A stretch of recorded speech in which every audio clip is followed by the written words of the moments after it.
And as always, I hope you're having a marvelous day. Have I got a treat for you? I'm here with my friend Fausto. What is up, buddy? Hey, bud. And also new to the channel, Sketch Car Fanatics. I'm just kidding. The one and only Matt Fuller, OCD Sketch Card. How's it going, guys? Great. It's going good, man. I'm ready to talk about some of the good stuff, the juicy stuff. Yeah, look. Got some nice iced tea to sip here. Oh man, love that. You gotta have your pinky out for this one. That's exactly. Yeah, that's what if it you is, saw baby. the thumbnail, we are going to be talking Marvel card gossip, and if your flesh tingled and you're like, oh, I want to hear all the gossip about other collectors, you're gonna have to fast forward to about the 7.5 minute mark. That's where we're gonna drop that gossip. Up until then, we're gonna gossip about Marvel cards. Right? Marvel cards, baby. I'm telling you, it's interesting. I got a text message today, and I kind of want to read it to you because it's from like someone who's on the fringe of the hobby, like not like a collector. And like they wear tinfoil kind of fringe, or well, no, like just loosely connected to the hobby, right? And they say I hear Upper Deck may lose their Marvel license, or is that just silly rumors? well, And so these rumors, which we're calling gossips tonight, like they're on everybody's lips right now. Everything. Yeah. It's everywhere. It's so funny you said that because I actually got a text from my buddy, basically my brother, who I just You have grew a up sibling? like. I grew up next You door have a sister, I know, right? I have a sister. I grew up next door to two guys. One's 2 years older than me, one's 2 years younger than me. And we were neighborhood kids, and us three were really good friends. And one of them hit me up, and he'll be around. I'm gonna have him in a video. And he was like, "Okay, I'm gonna buy a Marvel case. What product do I hit up?" And we grew like he was the first person I ever traded Marvel cards with. Like this was the guy who me and him played Marvel cards. Like it was crazy. And he's coming. So there is a lot of things bubbling and happening right now for a lot of people, and it's happening. And that's not even me telling him. Like this is just something he's just ready to go now. And it's kind of interesting with that news and hearing people be excited to kind of think about, okay, what are all the things that have been happening that are leading us to this very video and then kind of the gossip. Right. I think that one of the major signs is rushed product. I don't think I've ever seen anything as crazy as this. Yeah, I was going to say, you guys have been around for a while, kind of, having your ear to the ground to the hobby, right? Fausto, you've had the largest Marvel card podcast that you were a part of for many, many, many years. And Matt, you helped run one of the largest Facebook groups, if not the largest Facebook group for a long time for Marvel trading cards. So you're used to rumors. But does this kind of season that we're in and the activity around it feel different? It definitely does. yeah. It feels the rumors are a little more supported by empirical evidence. Let's just put it that way, or maybe more circumstantial evidence, I should say, than empirical. But yeah. So Matt, I like to think about life like I'm reading a novel. Like I'm in the middle of a story, right? And there's context clues, there's foreshadowing, and it's like, wait a minute, maybe this is going to happen in the next chapter. Like there's just this. It feels plausible, and it feels more and more plausible. So why don't we start with what we know, Yes, and then we'll get into the other stuff. So what we know is that historically, going back to roughly 2013, Upper Deck has had an exclusive license to make trading cards in the U.S. as we know it. Okay. And there's been international license like Panini. There have been sticker license, right? And there's been digital trading card license like Topps has had. We know that a company called Fanatics, which has become a behemoth in a lot of ways, has moved into the collectible space. They've been playing chess while other people have been playing checkers, and they have managed to not only acquire player rights, but also trading card companies. And they're making a huge push but they're in the space, like they're Yeah. dominant, right? Like Done. it's a push to us in the Marvel car space, but it's over with. It's done in primarily the sports car space, and we know that Hasbro, which owns Wizards of the Coast, has announced that they're doing Marvel trading cards for their major TCG, which is Magic the Gathering. And we're going to get Magic the Gathering Marvel cards in 2025. And it appears like there's going to be maybe like 5 releases of that. Like it's going to happen in stages. It's a big thing. It's a big thing. And I think that, like you said, is a big sign, right? That's the context clues. The fact that it's 2025 really lines up with a lot of things we've always heard on the ground floor in terms of when Upper Deck either loses the Marvel license or loses exclusivity. And that's, Exclusivity, I think, is a big word. I think that's a big word. And I think that's more along the lines of what might happen. And I don't want this to become a prediction video. This is more of like, what are we hearing? What's the landscape? What is some interesting things that are happening here? And there's a couple of more things. So recently, we saw that Upper Deck and Detective Comics, DC, they were flirting on EPAC with doing these comic book releases. We've seen that for a while.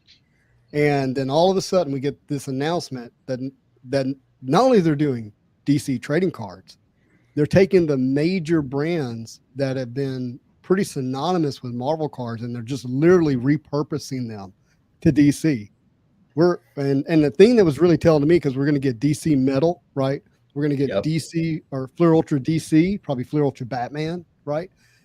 But when I saw Marvel Masterpieces DC, that was a big sign for me. And here's why.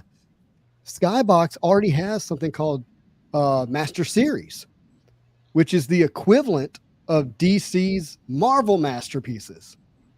And to not use that name and to go ahead and completely overlay what we call Marvel Masterpieces, that's a big sign for me of like, okay, this feels really intrusive.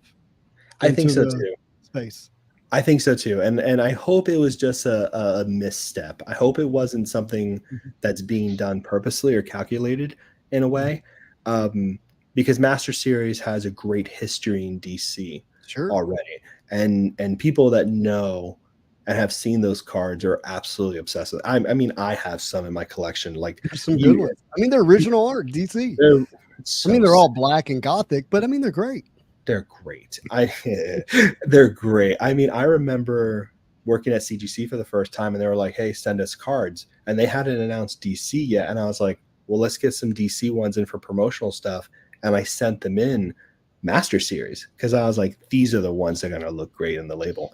And I think it's always been a very beloved thing by collectors. But them doing DC and like you're saying, kind of like mirroring the Marvel model, as you say, to now adapt DC, we thought, a lot of us were like, oh, this is the replacement.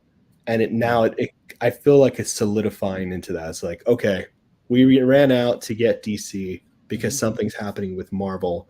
And I think they are either concerned or trying to understand how to have something that's disappearing replace it. It feels like that. And that seems to be how the writing was. And like you're saying, the idea of putting those models directly on top of that, not like a next to, not a companion, it feels like a replacement scenario rather than it has that feel. Yeah, it feels Matt, that way. You mentioned like the rate of which products are coming out. And I mentioned this to Fausto. Matt, I'll throw this out to you, and then I'd love you just take the conversation and run with it. But today, Card Shop's got invoice for Marvel Masterpieces XL for August the 7th as the release date. Yep. Beginnings was supposed to come out last week. It got delayed. It's coming out this Wednesday. So we're talking about products, physical, big brand products being released week after week after week in a short period of time. But anyways, Matt, what do you think? Well, this whole rumor really, I think, puts Masterpieces XL into context now, right? Because we're like, well, why would they do such a weird thing? They've got all these other brands in there. Why would they rehash this old set? because it's a pure profit play and they can squeak it in quickly under the deadline. There's no production set up. They literally just have to print them on bigger cards. So I think XL is a bullet point on the case for them losing the license, quite frankly, now that we've heard all this. Right. Beautiful. So I think you're 100% right. And we were always concerned about it. And it would be interesting to see in the future if they can always access those reprint abilities. Maybe that's something they're able to do. So do we see an XL 2018? Do we see an XL 2020? Do they hold those back? You know what I mean? Or is this really is the last ditch effort to be like, all right, run it. And it feels like all the Rush product feels like, here's the other thing that's crazy, and I won't deviate too hard. We still haven't seen masterpieces on EPAC. Yeah, and I have some thoughts about that if you want me to just obviously right here on the screen. Vomit, go. It feels to me like they went back to print and possibly said, how can we restructure this on EPAC that it lasts a lot longer? Now, this is just me. This is tinfoil hat time. Like, always, otherwise, why delay it? Because historically, and this is coming directly from the people kind of behind the scenes, historically, when you're getting physical product, ComC is getting physical product at the same time for EPAC. They get it in a different packaging. They get all the base cards of all the characters in one, one individual character all at once, all the inserts all together. Like they're really organized in these bricks, right? Literally on pallets. And so if ComC got masterpieces in August of last year, why is it not out yet? Why the delay? Which doesn't, we just got Platinum. But Platinum's a much larger print run as far as we know it. We got it back to back almost in 2 months. And so it's like, what's the delay there? Could it be that they're wanting it to be able to live on EPAC longer is my question. I wish, obviously, if we could see the license agreement and see what the terms are post expiration, that would be fascinating. But yeah, if the product's already released and that met the requirements of the contract, you're right, then doing just the EPAC piece might be allowable under the contract, and they could squeak out Marvel releases for a year or two. That's a good point. Yeah, and I this think is why people coming back to EPAC for a long time. And this is why we broke into the facility and we have the documents here. Share the screen, Justin. It's coming up. Hold on. Oh, we forgot the 7.5 minute mark. Right? We forgot to talk trash about one person. Who's the victim? Your mama. No, there you go. Damn. She'll get on the stream. I know she watches the Spotty Is. She watches. She actually does watch. She's like, Matt, they're so nice. And I was like, yes, mother. All right. So I have another question for Matt. And Fausto, please speak to this. But Matt, you're deep in the kind of hobby sketch card collectors. Have always known what sets are coming out next before anybody else. Here's why. And I know you know why, Matt. I'm doing this for the general audience. Because you have these strong working commission relationships with artists. They know and trust you. And I'm painting a broad brush. And I'm using you, Matt, as an example. Yep. They know and trust you. And so they're willing to do commissions for you early when they have the cards physically, which at times has been years in advance. Yep. And they're even sometimes willing to send you those cards early and blah, blah, blah. But my point is you have like this kind of running list of what's coming out next. And so I'm curious, for those type of sketch card collectors in the know, do you see anything beyond what we already know coming out? I haven't seen any new ones. No. We got Matriarchs, Women of Marvel, the couple Spidey renditions. Yeah, renditions. Yep. These are things we've been talking about for 2 years on the channel. For 2 years. Yeah, these are not secrets. Yeah. I don't think I have heard. We got a couple of Allegiance, but we've known about those. Yep. The what I've heard of recently actually is DC Annual. That's the newest thing that people have been showing me. I have been seeing DC. So I'm not trying to force something that's not true. So please. But I'm not hearing, me doing the Marvel card news. Yeah. Haven't had it. Yeah. have heard nothing about. I've heard about sketch cards for XL, but I have heard nothing about another masterpieces set. But we heard about those last year. I was telling Fausto those have been done, and then got the news that it's being released because I'm using me as we like was trying to figure out if that's going to be a part of EPAC or Santos' release, but it obviously it's not. Yeah, if there's a physical release of 5x7 Marvel cards in packs, I'm not even sure how that's going to. That seems like such a. With sketches, by the way, there will be sketches on them. So. Yeah, see, and it's so weird because I remember someone asking me, it was a long time ago. Someone was like, "Do you think it's going to be physical?" And I was like, "No, it has to be EPAC exclusive only because, like, to make boxes and packs to accommodate 5x7 cards, I'm having to go wide angle on the camera." It's designing a whole new package. I got one of the sketch card blanks. It's right here. Oh, straight facts. Perfect. It seemed like a strange decision to like invent new packaging and new packs. Yeah. It's crazy. I don't know. It's cool to see, but you know what, Justin, you might be getting your news from another company now. I mean, that might be the real sideways. Hey, let's do this as a transition, and then Fausto, I'm gonna just hand it over to you. So what we've talked about up to this point is basically just the context clues that we know as facts, right? And how they could possibly point to that Upper Deck may not have it at minimum, at least exclusive rights to Marvel trading cards, if not the rights at all. So what are you hearing? We're moving into the rumor mill. So you can't take anything we say as facts. Don't run with it. Don't buy stock with it. Don't burn your collection with it. Like, this is just chatter. Just noise. Just noise. Well, I mean, there was a podcast recently that we're all familiar with from a non-Marvel source who kind of sort of almost didn't even say it as a rumor, almost sort of said it as fact, if I heard it correctly, right? It wasn't this is happening, but it was as close to that as you can get without saying that.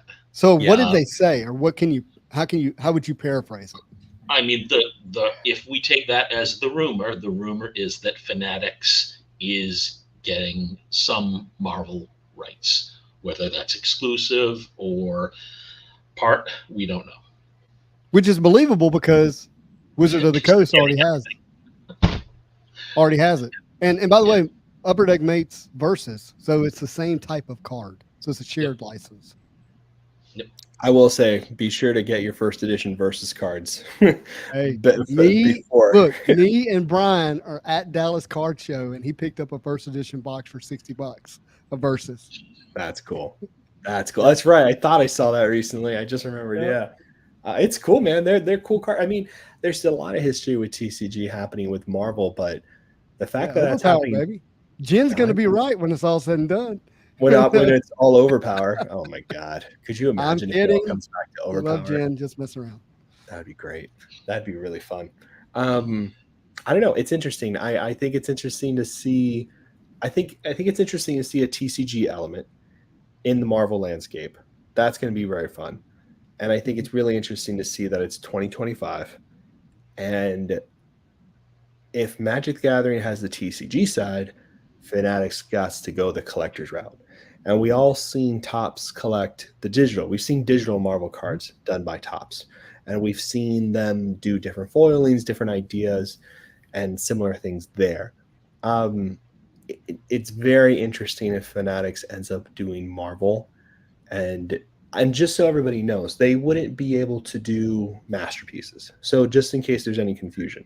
Masterpieces, Fleer Ultra, all those kind of brand names for Marvel that we're so used to and that's entrenched in history, those are exclusive to Fleer Skybox.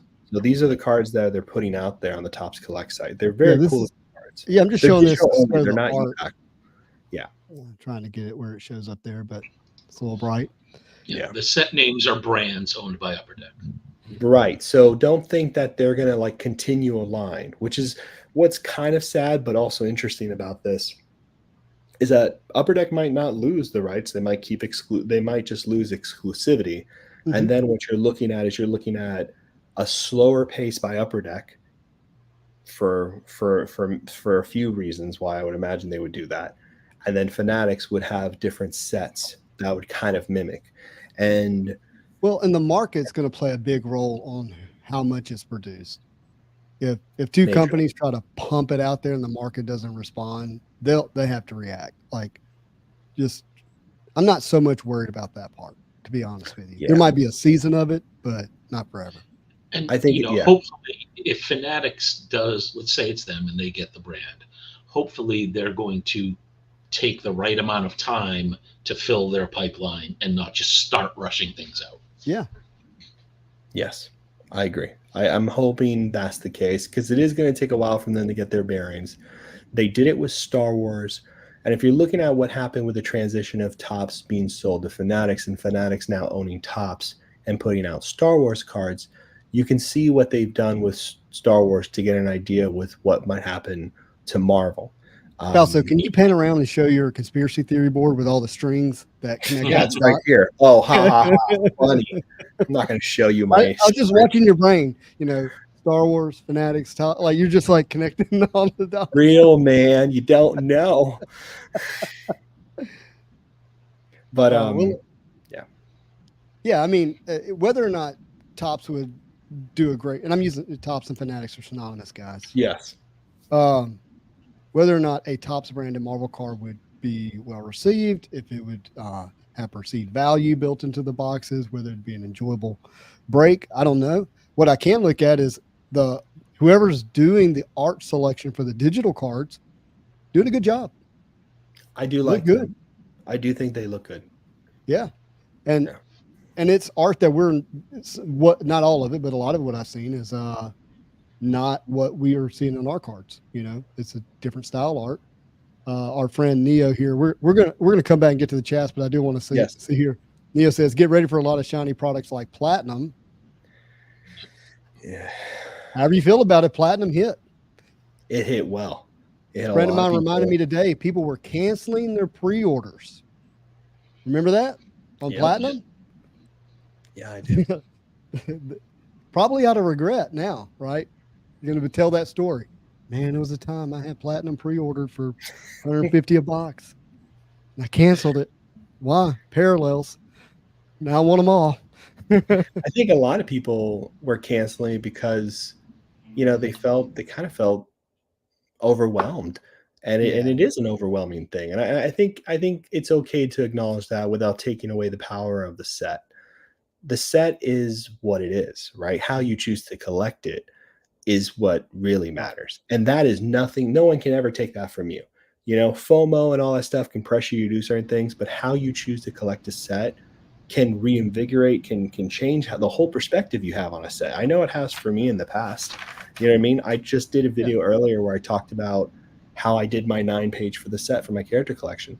And it really helped me. It helped me it really changed my perspective on my card collecting abilities, because it allowed me to still be in the hobby without being stressed about stuff. It's a good thing. You know what I mean?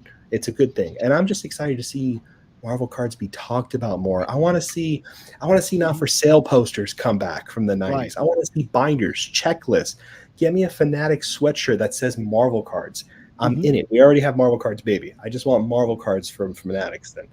Just like more apparel, more comic books, whatever. I want it all. You know what I mean? I want that level of involvement with Marvel, because it's not there now, and I want it. It should be there. It's really cool, and it should be there. Is there that level in Star Wars? Have they moved anything beyond the cards with Star Wars? So is there any precedence for it in Marvel if they get it? I think what's happened. Okay, so a little backstory for me to be able to explain this with some ethos. For Star Wars cards. Which, by the way, are owned by Fanatics and Topps, or by Topps, parent company Fanatics. So before I started collecting Star Wars, like I have my Mando collection now, I've always collected Boba Fett. I've had his cards, statues, stuff like that. Matt knows I had sketches, all this kind of stuff back in the day. I had my Star Wars the fix. But when they said a good bounty hunter was coming out, a good guy bounty hunter, I was like, oh shit. And then I saw Mando, and I was like, oh, this guy's for me. Yes, he's silver. I Surfer see the and parallel. Okay, yes, we know. We know. I see Don't the even try to parallel. deny you Okay, got a type. it's that. I'm just that guy. It's Um, Surfer, it's Mando, and the Tin Man from the Wizard of Oz. We that's got it. Oh, don't even get me started on Wizard of Oz. I can't wait for that license. I'm gonna be so. it. Um, but I went for Mandalorian, and I knew how to collect cards because I've been doing Surfer for so long, and I went at the big cards for Mando. I put a budget together, and I made a small treasure chest collection, right? A collection that I can always come back to and enjoy of like 10 or Oh, 15 cards. amazing collection.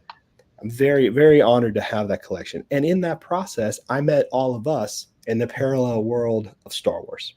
Right. Greg, The version of Arnie, us in that space. Brian, all these cats. I met them all over there. And they're brilliant. They're lovely people. I really, really like them a lot. A lot of nice, good-hearted people like us, just nice people. And it was before Fanatics took over. And it was interesting to see the transition and how things moved, right? And it moved interesting in the sense that when Fanatics took over Star Wars, they really honed in on what sports cards do, which is a lot of parallels, a lot of interesting things. Super refractors came into Star Wars. A lot of people went crazy on that stuff and got really excited. And it's really exciting to have that stuff. And it's similar to what's happening with Platinum now. You know what I mean? Platinum for Marvel Golden is kind of right. It's kind of, and Golden Treasures and Super Refractors share the same pattern, which I always find interesting, even though they're across two different companies. But Right. they exist now, and they're brands that people are very aware of, and they're exciting brands and exciting patterns and types of foiling. And that's what Fanatics brought to the table when they took over Star Wars. So in terms of getting to what's the parallel here is that as they handle this stuff, I don't know if they're going to have more access to like different Marvel libraries. You know what I mean? Like, are we going to see different images? Because we're seeing different images in the Tops Collect. Or to hear Grant Sandground, the guy who runs Upper Deck, basically, he says they have access to the entire Marvel library. Then there should be no repeats. I don't I know why know, that. but he literally responds to that question with that answer, but Mhm. then we get the repeats. There should be no repeats. And I think it's kind of it's a big deal that we have another, if they don't lose the rights completely and it is just exclusivity, Mhm. then we're going to get two companies making each other better through competition. And I don't think anyone's just going to collect Tops and not collect Upper Deck or vice versa. Like, pass me around. We're Anyone seeing this puts out in a comics right Surfer, now I'm where like, PSA just come out to grading comics, and the first response I'm hearing from the community is, how much is it going to cost? And Yep. competition is a good thing. Yeah. Is it going to work? Are people going to take that? We don't know that answer yet, but what it can create is positive. I think anytime you have more people taking an interest Mhm. in collectibles that people love, it's scary, it's daunting, but then again, it also becomes thrilling, and you get new vantage points, new viewpoints, and new ways of doing things. And that fosters a bigger audience, better community, a more informed community. And I think the same thing here is on the verge of happening. I'm going to be so fascinated to see how Magic the Gathering handles Marvel cards. Yeah. I'm so interested to see how they do it, how they arrange the game, how they do the foiling, like have a Magic card. Because I only collect Marvel hardcore. Like I have Pokemon and Star Wars, but Marvel's, since I was a kid, Marvel was my first go-to. Right. But I get to now have like a little Magic the Gathering collection if Surfer's in it, which he better. But I'm excited for that possibility. So that would be really cool. Yeah, it's may you live in interesting times, right? We do. I think it's about to get more interesting. We had the Keith cards happen. That was fascinating. That was a pretty crazy thing. I did not see that happening whatsoever. I don't even know how they. I guess because it came with a specific bigger. Kith has built his company is collaborative efforts with brands where they take 2 and 3 brands and put them together. So you get a Nike Marvel hoodie, right? Or you get an Upper Deck card graded by PSA and an ASIC shoe with a Keith brand on it. Like, it's really brilliant what they've been able to do, and they're doing it again. We're now getting comic books graded by PSA with Kith logos on them. Your Surfer's in there as one of the rare books. I'm going to support those a lot. Yeah, but what that does mean is it means that we continue to see pop culture move into the mainstream. And whether Upper Deck likes it or not, they have not moved Marvel cards into the mainstream as well. And I could see where if I'm the parent company, Disney, where I'm going, hey, who's really good at moving stuff into the mainstream right now? And it's Fanatics. It just is. And so I could see where I might think, okay, we might get a better return on our license here at another company. And look, obviously, I've been excited about the product I've opened for Upper Deck for 3 years. This is not me, dumping on the company. I'm just saying if I was the owner of the license, I might be thinking that.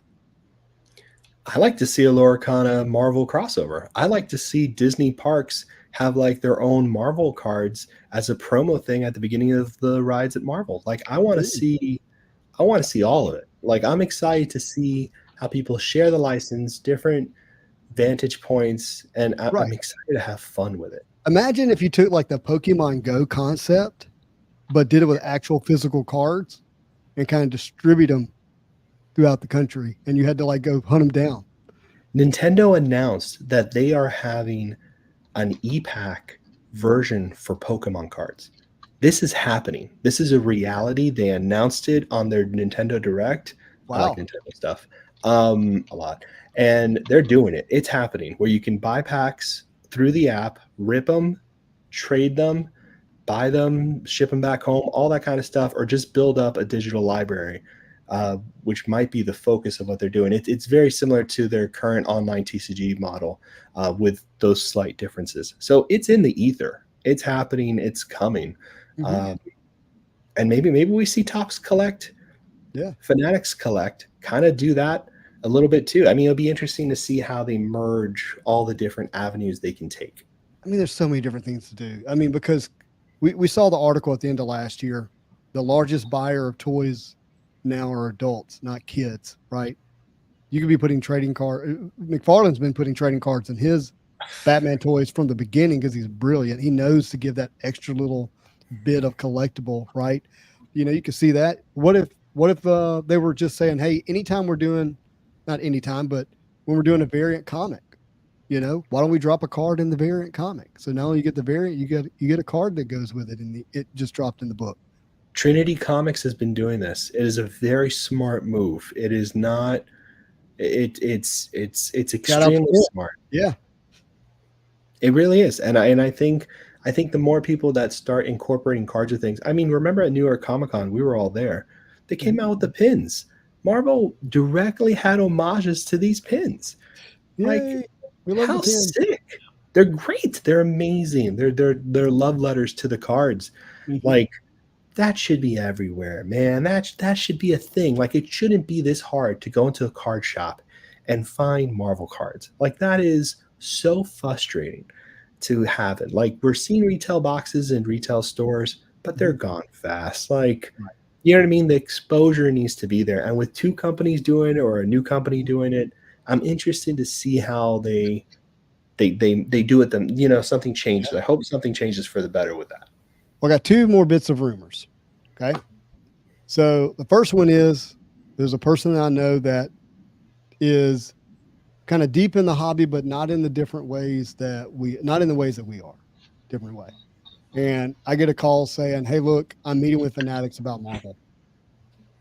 I haven't heard anything from that or beyond that. I don't know what has come from that conversation after that. And the other is, and I'm not going to say this person's name out of respect to them because I do really adore this person, but I'm in a break and I'm watching, and the person basically, I think has a slip and says, basically like, what do you guys think about Topps getting the Marvel license? And then I tried to dig in, and it was like, oh no, I said too much. And just because social media, I know that this person was previous like weeks leading up to that break was in rooms where if anybody was going to hear it, like that'd be one of the places they hear it. And so again, like that's pure gossip, it's rumors, but like it's like, okay, it feels like it's already a done thing in a lot of ways. This feels like one of the worst kept secrets in the hobby, kind of thing, you know? Right. Yeah. We're doing this video out of a common courtesy kind of thing to Right. everyone. But this is someone's gonna tune in and be like, and we're gonna be like, yeah, but you know, it's no one's had really people have had variations of this conversation, but all three of us were talking, and all three of us are at this stage where we're like, this just has to be something real at this point. Whatever it turns out to be, it has to be close to. We've all heard it from different sources, right? Eventually, right? Eventually, if enough people say it, like, come on. Fausto, you want to get to the comments, or you want me to pull them up? Yeah, sure. Yeah. Let's see. So we had a couple different people talking in here. We have our buddy Neo, who's always watching. Ash, Just start from the beginning. This will take a while. There's a lot of I'm comments. just gonna go through them a little bit. I can't click on them, but I will say hi to every VP, Ryder, Mighty, TJ. Hey everybody, it's so good to see you. Talking gossip, everyone's really excited. I'm getting text from one of our buddies. I have someone saying, what do you think about NFT creep and crypto for Marvel in the future? I think they tried NFTs with Marvel. I think they tried a few things with those products. If they are integrating Fanatics or whoever takes the license, I can see them growing. But right now there is a very much kind of like quieting down on NFTs. Well, you had the NBA tops or top moments or whatever. I don't know what it was called. That tanked. Right. So I think that would be like one of the last things we see. Yeah, I don't think that's going to be in the forefront. Doesn't seem like they are rushing. This is from the Card Collector Show, which is cool. Doesn't seem like they're rushing all the sets out way too fast. Didn't even finish Flair or Wolverine yet. You think they're just doing this to put out DC cards in a rush? I don't think so. I don't think.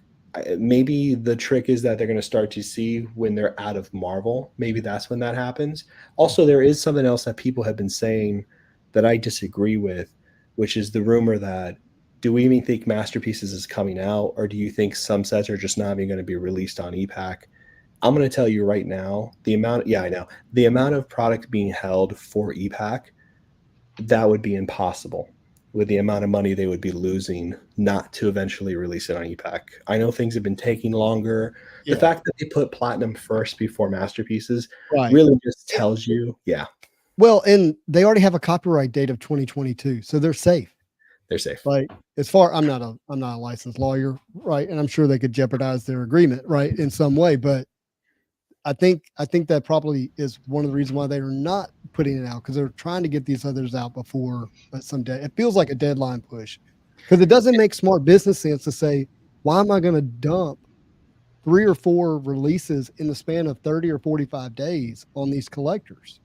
They either want to pay off the license with the product and don't want to lose steam on people buying, because we're buying, and they don't want to lose the steam on that. And there might be something in the agreement where, and because of what Fanatics might have paid or whoever paid for this license, there might be like, hey, at the time we have this for X time, we want to be the only ones showing this time period. Well, there was a time when we were saying, hey, they're gonna play catch up. We talked about that. We did. We're gonna see a flood of product. We're gonna see a catch up. We feel caught up. I feel way caught up. I'm good. Someone asked me actually too, well, isn't that because of the pandemic they're rushing? If it's because of the pandemic, that is a crazy amount of things. I still have not sorted my Fleer Ultra Midnight Suns. No one sorted anything. I'm drowning over here. It's crazy. I have sorted my Magic cards. All right, what comments next? All right, let's keep going. It's what the community is. Put Jason's on the screen. It's one of the most recent ones. Okay, scroll down here. You see it? Just scrolled off the top. You have to go up a little. Jason Christner. I know my Marvel card sketch offers have dried up. I normally have 3 or 4 sets in the pipeline. That has gone cold. That's a great. That's what I'm seeing on the collector side as well. Yep. That's a huge clue, guys. That's a major clue. It's hard to read that any other way because the artists know first. And here's another one. Mark, like 2-1 above it. Mark was like, I was in a Fanatics live break where a breaker said the same thing about Yeah, Fanatics. he was responding to me saying I overheard a Yeah. breaker. And these are sports card breakers. These are not Marvel people. Our buddy. Guys, I just got a text from someone at Fanatics. They want to come live. So let me go switch to them. I'll be right back. Let me take care of this. I don't even want. I have You know no it's idea, coming. guys. This is going to be no matter what. This is going to be good. Yeah, no matter what, it's going to be good, whether it's real or not. It may be a gonna really awesome. bad good. It may be a really good. Yes. It's going to be good. We have the license.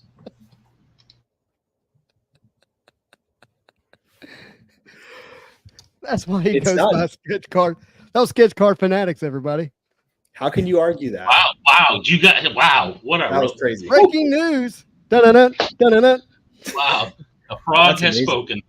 Your internet is so fast. That was like a whole different place. That was such a good I know, connection. right? Fanatic That's great. frog. Coming I hope they live. don't get in trouble at work. That was a big secret. Yeah.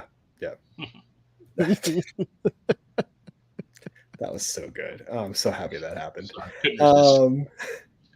Duke LSS, our buddy, he says, I also saw the writing on the wall about 7 months ago. You're not wrong. This has been that. Hey. Breaking news. There's aliens. Oh my God. I love this, man. That's going to be one of the new tops parallels. It's going to be called Aliens. Aliens. Okay, so we got a good list of different brands that Topps owns here. Chrome Finest, Museum, Archives, Tribute, Allen and Ginter, Transcendent, Sterling. So many brands they could do would be great. Yeah, I'd love to see a flawless Marvel set. Love to see something crazy like that. Oh, here it is. That's a good one. Cosmic characters, Marvel Galaxy. That's a good one. That's a nice way to transition that. That's not bad at all, actually. I'm in for that. Oh, damn. Wait a minute. We've been wrong all along. We forgot the most important and beloved card company, Perna Studios. He says he bought it. He says it's a done deal. Hey, Perna, are you hiring? Yeah, see, Perna better not leave us out of the loop on that. I'd be hurt, Tony. I'd cry at night. Like, I would feel very betrayed on that one. That's sure. Great. That would be actually really fun. A Perna Studio Marvel thing. Matt could be over the artist, the director of the art. You could be over like the history and structure of the set, and I'll be over public relations. I think that's a done deal. At this point, I'm about to call Marvel ourselves. Justin, I have magic ready to ship for you. Good. Breaking news, all EPAC sketches to be forcibly fleshed out of the ComC for 99 cents auctions. That's amazing, Free. That's amazing. Did y'all see Bella Ranchin's art that she did for Topps? On Topps Collect? Oh, I know Matt did because he owns the piece now. I thought that was the one. I picked up a few, yes. Beautiful stuff. Great. Beautiful stuff. Love to see that on a physical card. I know. Well, I'm excited if this rumor is true that perhaps that will allow them to print those cards. Oh, I mean, yeah. Because they have a collector base already like gushing to get their digital collection in a physical form. 100%. It's gonna. I'm waiting for Marvel Snap, but I know they don't own that. But I'm waiting for a lot. I think we're gonna see things in 2025 that are gonna surprise us. I think we'll see Snap. I think we'll see Topps Collect. I think we'll see a few things. Extreme Motor says they would be buying Topps. Believes that they're going to have better quality control. I can't speak to that. Yeah, I don't really. Yeah, it's been a little hit and miss, with Upper Deck recently. They've had some good quality control and, some other not so good. It's a shame. I wish it would just be consistent. I think consistent is the most important thing. Fanatics also has stores already set up and can drive traffic to those stores, like lids, to get more traffic. What I would be surprised to see, and also you're way more in tune to what Topps already owns. I would be surprised to see an EPAC at all with Topps because they were going to want to drive so much product through breakers.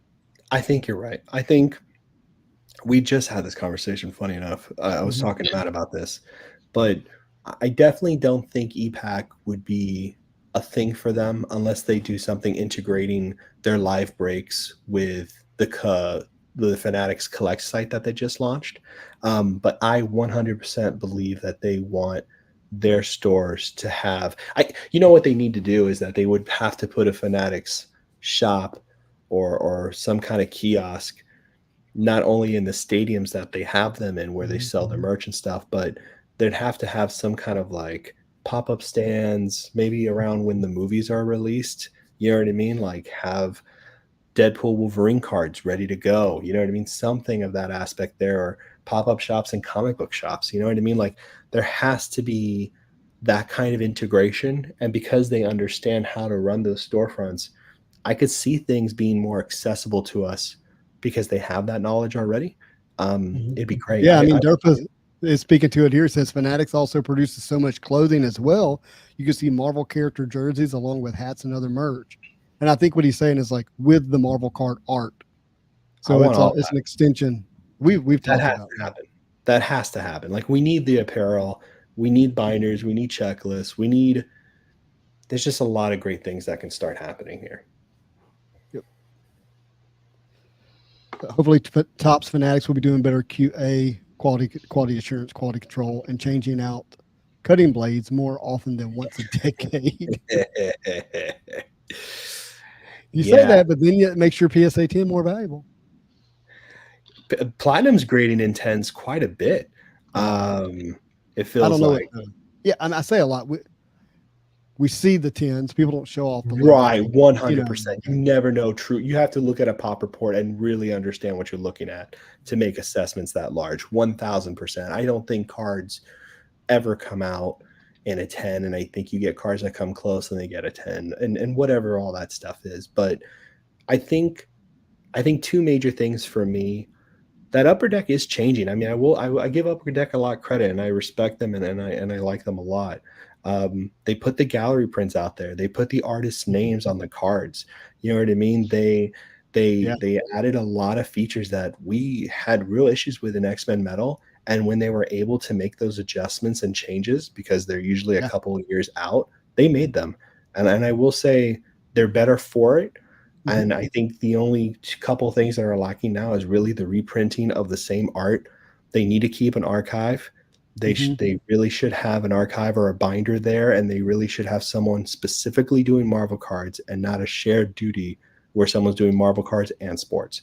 They're two different brands. They need to be treated as such. And I hope Fanatics, if they do get this license, kind of understand that and they start looking at Star Wars differently, because Star Wars right now is Yeah. hurt in the I hobby. I heard something today, and this is what it's reminding me of. It's like when Fox started making X-Men movies, they banned comic books from the set. Why? And then they made, you know, the first one was but we all were just so geeking out of the, seeing X-Men on the screen. But, Yeah. by the time they got to 3, it was terrible. Because they didn't understand the story and how to tell it at that length, right? And, Kevin Feige was a part of that, and he was sneaking in comic books and reading them privately.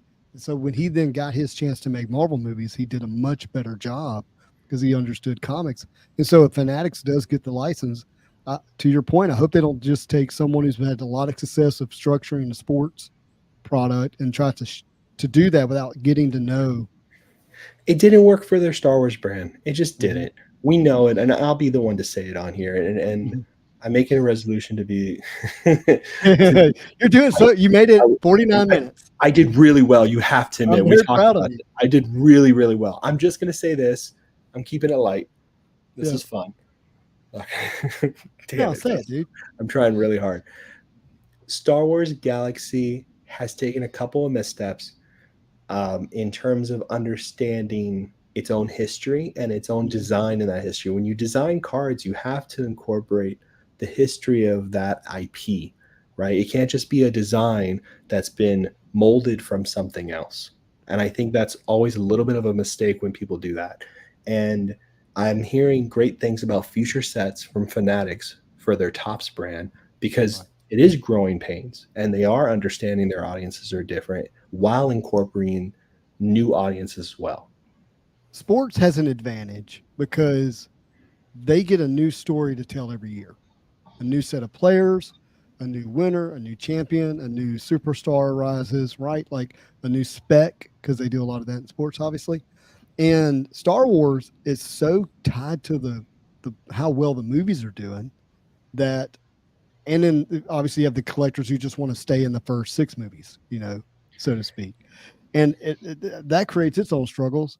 And Marvel, I don't know if we figured out how to kind of continually evolve, because we love what we love because we're 35 to 45 years old.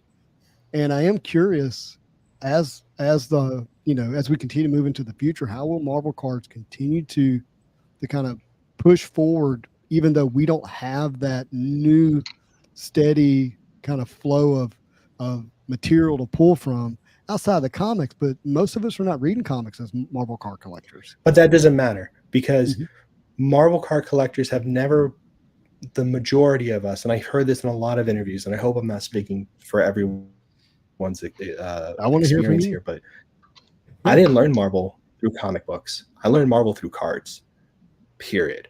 And I think I'm not in the minority on that. I was 100% that kid. I was born in 85. I was that kid that had my first Marvel card before I had my first comic book. And reading on the back and looking at the stats and finding my Silver Surfer 92 Marvel Universe Series 3 card for the first time, boom. You know what I mean? Like, that was it. That was it for me. And in terms of talking on, and I'll make this short because I know I'm talking a lot. We got to answer John's question. What's the T? Who am I? John Grillo, artist for Marvel trading cards. He's in Fleer Ultra Wolverine. That's so good. Hey, John, you tell us. Yeah. We're just reading the tea leaves. Give us something else to read. Yeah, John, you let us know. I will say this. You mentioned earlier about that there's new crops of players, new stats, new games, new results being made in sports. So it's a bit easier to bring something new to the table every year with sports cards. I honestly think that is a misconception that Marvel is not forever evolving and changing. And I think that goes the same with Star Wars. When you look at these products, if you know what they are and you're in touch with them, you're not always just referencing the same 3 stories, Secret Wars, Night of the Sentinels, blah, blah, blah, blah. You know what I mean? Like, for example, with Marvel, Midnight Suns really did something interesting. It was very thematically connected, and someone knew what they were doing. They understood what what the stories were at their core, and they understood how to devise a set out of that.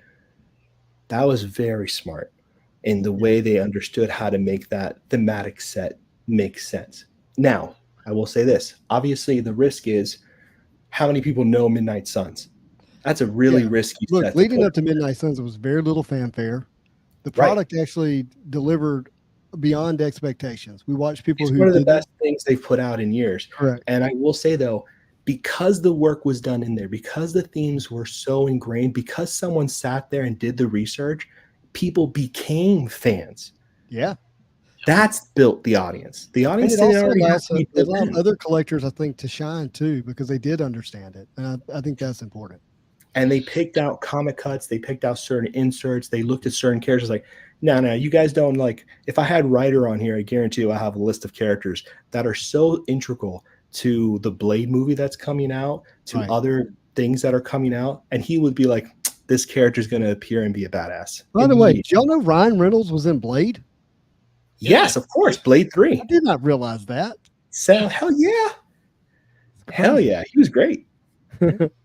Well, the joke was with Ryan Reynolds is that everyone always thought he'd be the perfect Deadpool. That's why he became Deadpool, is because like the rumor, like, I don't know if you guys remember, this is super dorky, but remember the magazines like Cool News or like, oh, there was these magazines. It's not Cool News. It was something else, but they would put pictures of the, Wizard. I'm an idiot. They would put a picture of the actor. Oh, I've heard of Wizard. You've heard of Wizard just a little bit. They would put the picture of the actor. Like, wouldn't it be cool if this person played? Because back then it was like the idea of having these movies was like never going to happen, so we just had to play. Right. It was like comic castings. If Manu was And you here, like Van Wilder for Deadpool? What? no, but there's an issue out there because I remember reading as a kid. So it has to be between 94 and 98 where there was an issue, or maybe it was early 2000s when the X-Men movie was coming out. There's a little article there with Ryan's picture next to the possibility of him playing Deadpool. I know there is. I remember seeing it, and I'm sure someone who knows it better than me will remember. But yeah, that was where it all came from. Cool. Your comment about Midnight Suns Mhm. kind of leads me to a wish list for Fanatics, which is that I'm sure they'll have a brand manager role, if not a role, then someone in charge of it. Mhm. And I feel like the key for this is to not have a Marvel brand manager, but very specifically a Marvel card brand manager. Right. Someone who understands the merger of those two, that Venn diagram, and how it's important. And I think the Midnight Suns did it. I think when we see, Upper Deck, it's like there's different people. Like some people take the time to make the what if covers just absolutely perfect. Some people take the time to get the perfect comic cuts, but it seems very hit or miss. So to have one person who's responsible for making sure that hits every time will be key. And have a set of standards, right? I think that's what's important. When you come into a set or you come into one of these positions, you have to say to yourself, you know what? I'm going to have a small team, but that team needs to be here. Because, I have this great, I remember this, this is such a weird story, but it will be fast. Yeah. I was graduating from college and I just got into a master's, and I was moving out for the first time, and I had saved a poster, and it's from 1985, and it's a Silver Surfer vintage poster. They're like $300. They're not able to be replaced, and it's Galactus holding out his hand and Surfer's in the middle, and it's a Jim Lee illustration that glows in the dark. Wow. I saved this thing for like 7 years, guys. 7 years. I moved out. I packed it really nice. I made sure it didn't get hurt in the move. I got into the program. I saved up a little money, and I went to go get this thing framed. They framed it, and they pasted it on the back of the board and messed it up and put bubbles in it and didn't take it serious. I came over there. They wanted to charge me $400. I looked at it, and they're like, we're sorry about the bubbles and the creases. We tried to go to the comic book store down the street to get a replacement, but we couldn't find it. I was like, your mistake was that you looked at this and saw comic books and you didn't take it serious. I still can't find that poster rolled in plastic. It doesn't exist. If you see it now, it's creased up because it was in stores. They don't understand. And that isn't, in the sense, the issue here. Yeah. Right? You need someone that understands that these things need to have. And the comic cuts is a really good example. Like, not every issue can get 40 cuts. Yep. Like, some issues need to have 18, and that's it. And that's it, or not repeated many times. Like, if you have an issue coming out in cuts, you say, you know what? We're going to retire this comic book for 2 years or 4 sets, and then it comes back. And that needs to be managed, because otherwise, I have a running list of every time they use comic cuts, because it was a huge conversation. People were like, oh, they're everywhere. And I was like, there's only been a few issues actually repeated at this point, but they're going to start getting repeated. And people need to, someone who's working at that company should take the time to care. And I think that's my hope, my bigger hope. Right. And so that's the opportunity. The risk is, all right, I've been in corporations all my life, so I look at Fanatics. They are huge. The risk is that it's just about the bottom line for them, and a brand manager to appease the hardcore fans doesn't seem like a great expense, right? So it really depends how they approach this. Right. Or they'll just end up being the pop culture manager, and they'll have too much to juggle. Right. They'll be doing the same person who does Star Wars will now have to split their job and do Marvel too. And then, that would be the worst. They can be on the same hallway, but not in the same room. If anything shows you how these pieces are remembered when people care. I remember when I interviewed Bob Budiansky and Ken Benoff, who were the creators of all of our favorite sets. They were the Marvel directors, right? They worked in the Marvel bullpen, 1990 Marvel Universe, the Yeah. start of it all, really, of original art, really the intention to make cards was Marvel Universe. I know they existed in 66 and 84 with comic individuals, blah, blah, blah. But 1990 Marvel Universe was really the set that started this. When I interviewed them, they knew it all. They had it by heart. They understood who to go to for X character. That's why Ron Lim has Surfer cards back in the 90s, because he was sitting right in the bullpen and they could walk up to be like, hey, you're working on the set. Here you go. That was key. Yeah. That was the smart move, because not only did they understand the comic books, but they understand that the longevity of what they were doing would be remembered because of the care they put into it. And seeing those pins from New York Comic Con and how everyone ran to get them, and it wasn't just because it was exclusive of Marvel, but you guys remember, right, when I did the booth for the CGC thing and we put original art there? It was like the first time we really started doing all that together. It was a mini OAX. Yeah, it was the first time we really kind of did it.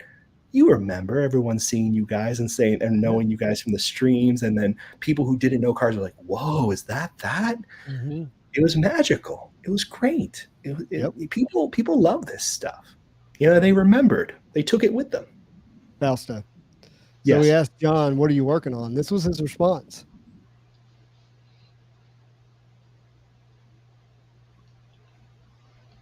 We might ask him for clarification. I'm not sure.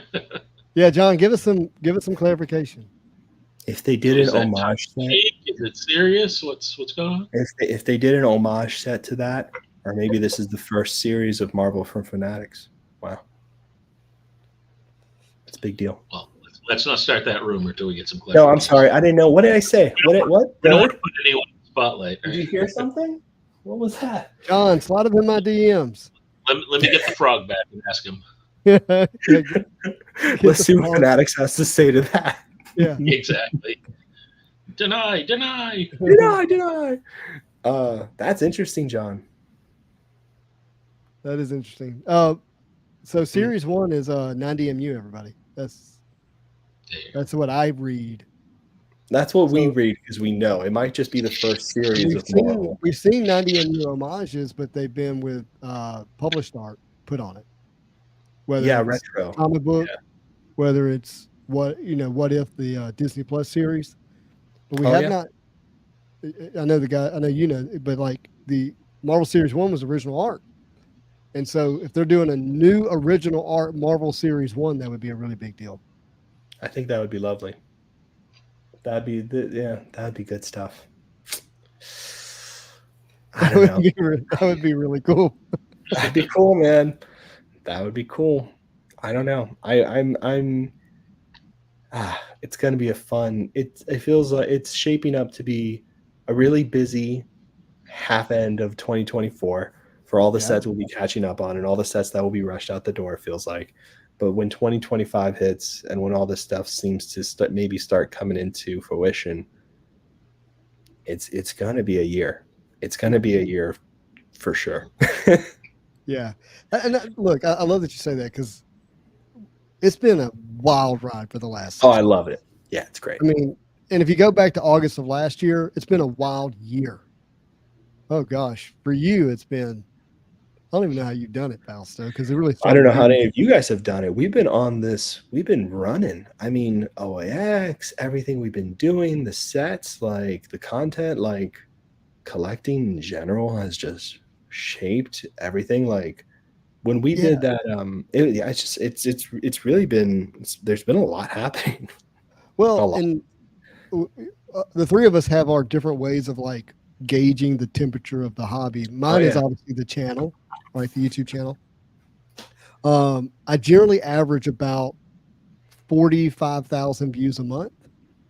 And as of right now, for the last month, let's see here. We're sitting at 89,000 views. Hold on, you can't see that. Let me fix that brightness. So more people coming in. 89,000 views for the month. 28 days is what they do that over. Wow. And the Fleer Ultra Wolverine first look video is at 27,000 views, and it's like 2.5 weeks old.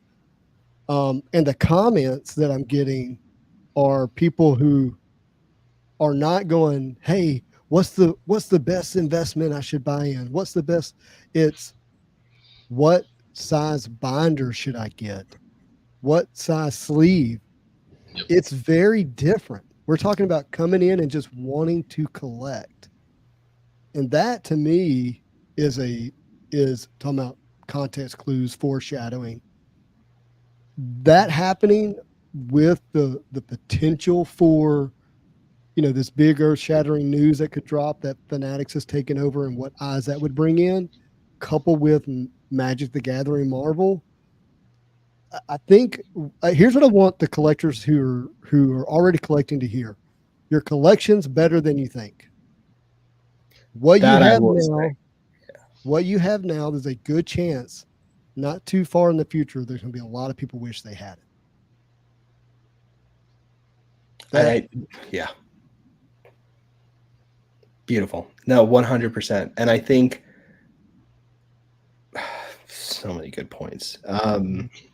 It really, it's true. Like I think people need to start taking a step back, seeing what they have, and look at the landscape and very much understand that things are going to change. I think we talk about this in waves. We've talked about this in different moves.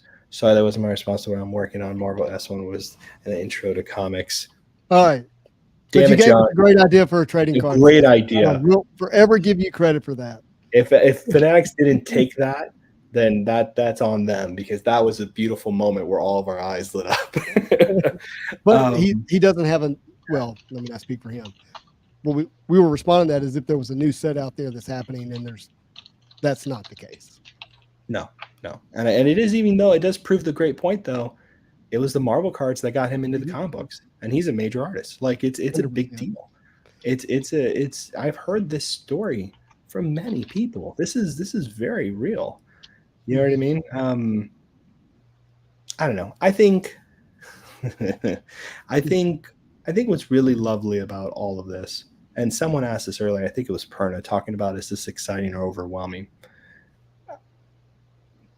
The way to look at this, and the way I'm treating this, not telling anybody how to look at this, however you want to look at this is how you want to look at this. This is about to be exciting and fun. And the moment you feel overwhelmed, you take a step back and you take stock in what you have. See how people are pricing things. See how people are treating these cards. People treat them like gold, then don't give your stuff away, or just make a small group of friends. That's what I do. I have a small group of friends that if they want something, they need it, I don't look at comps, and that's it. You know what I mean? Mm-hmm. And if, someone outside of that, then you do how you're going to do with your pricing. Just remember, this is the more attention the hobby gets, and now with these beautiful comments, this is what I really want to talk about, was the comments that you're now getting, Justin. Binder nights on Last Pack Magic, right? Yep. Trade night. All these great shows are coming out now that are not talking about value, and there's nothing wrong with value, but they're talking about, how do I build this collection? What's my new set goals? What's the new character I'm going to get? We had this kind of wave of big cards, and it kind of like the advertisement for Marvel happened, right? All these big collectors, it was in the news, all these big prices, yada, yada, yada, which is all good stuff, advertising this hobby. And now that people are here and have taken in a lot of this hobby, they're like, well, I'm collecting this. So I need to know binder. I need to know what's a good character. How do I find this set as opposed to this set? Where do I buy? And that's what we've been hoping for so long now, are those questions and those interests. So it's just great to hear.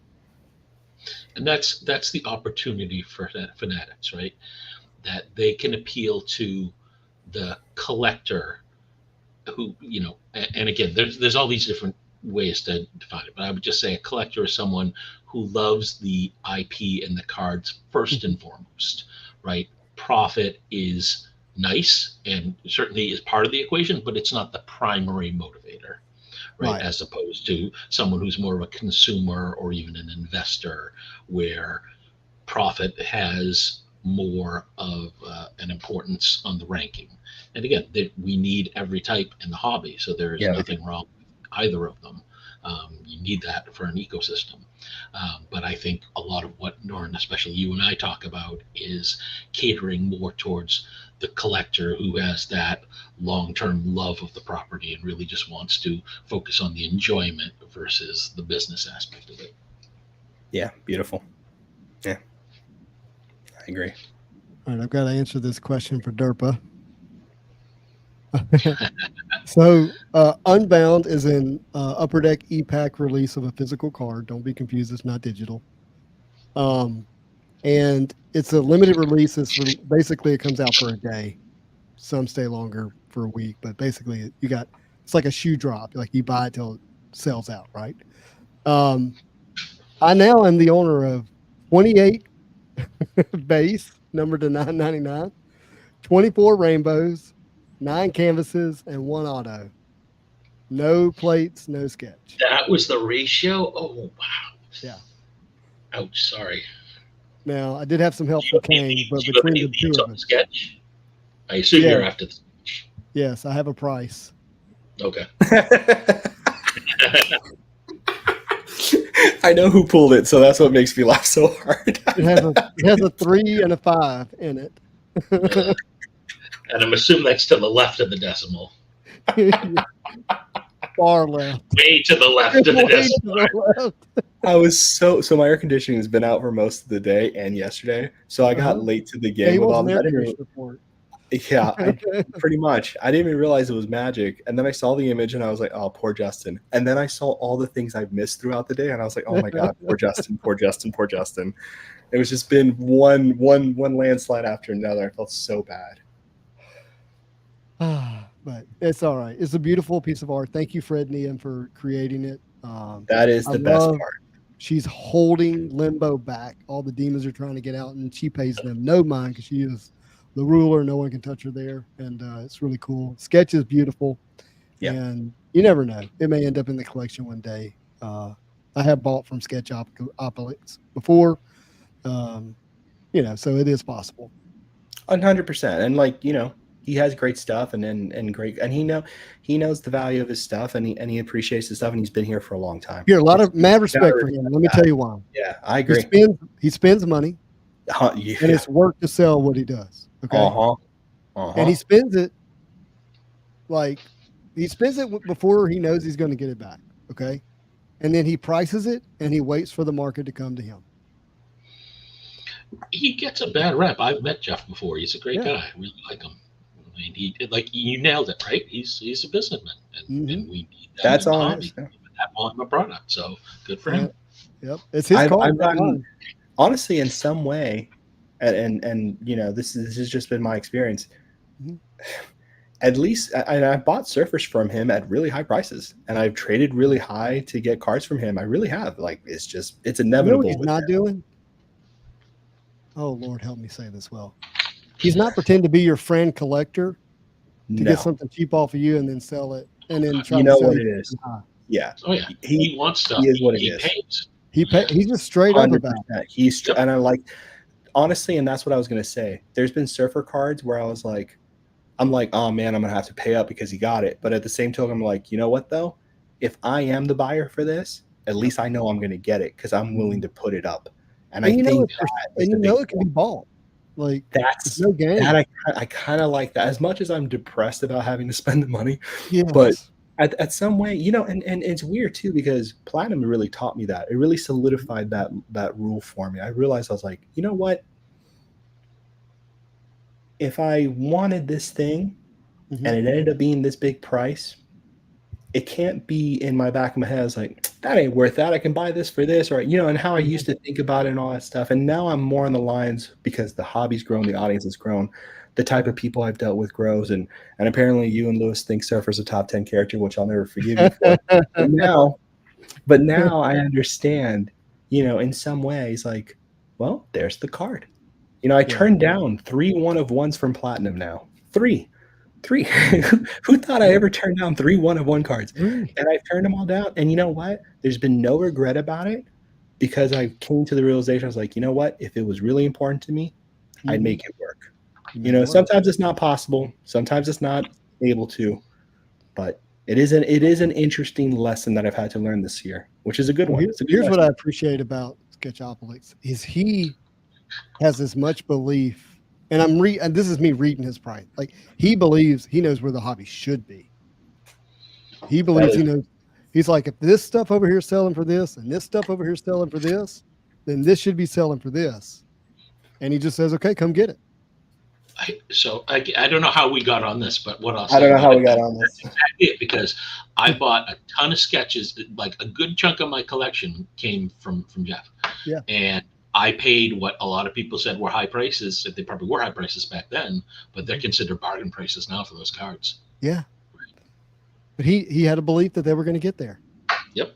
And the market caught up to him and surpassed him in some cases. So yeah. But anyways, Fanatics, right? Fanatics. So, Yeah. yes, chat. Yay. Okay, back to Fanatics. Well, this has been a great chat. Yeah. We're about 30 minutes over where we thought we were going to be, but I think it was really helpful. I don't want to leave if there's anything else we need to add. If there's just a burning question that we need to get to. No, I mean it'll be interesting. I was trying to look at it.